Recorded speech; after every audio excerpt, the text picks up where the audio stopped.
beyond heartless. Everybody's pretty much seen the video that's went around. That video is disturbing.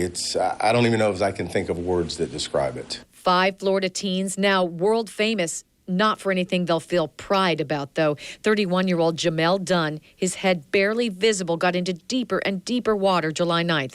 Those teens were recording his struggle and then posting it on social media. We not finna help y'all. You finna die.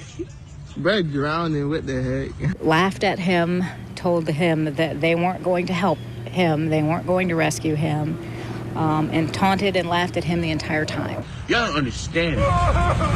Yeah, got in there.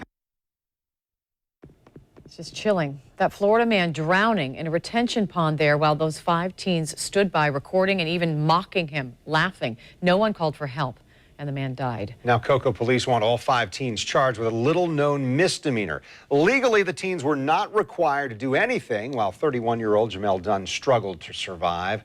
Prosecutors argue that they were required to do something once he died. It's a claim a local attorney says is going to be tough to prove. How could nothing in your heart tell you not to do anything when someone's crying out for help and you're telling them that you're not going to help them? Yeah, bitch, got in there. Jamel Dunn's fiance was there at the pond 5 days after the teens watched him drown. That's when Dunn's body was finally found.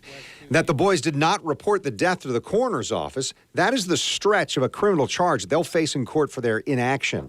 Jacksonville attorney Gene Nichols calls it tragic, but says it's an obscure statute and one the teens may be able to successfully fight.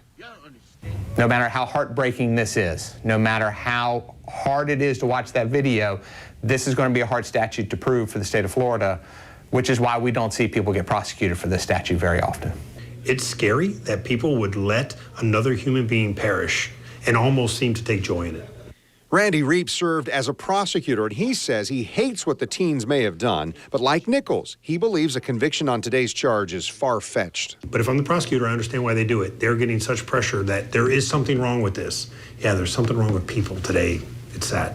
News for Jack's crime and safety analyst Gil Smith says the teens clearly should have done something with their phones other than video the drowning. You called it troubling. Is it upsetting to you? It's very upsetting. It's very upsetting.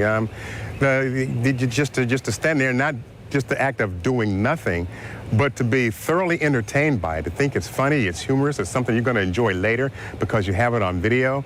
It's very disturbing. Gil Smith told me that it's okay if you don't try to help someone because if you could put yourself in danger. For instance, he said, don't jump into a lake to save someone if you can't swim.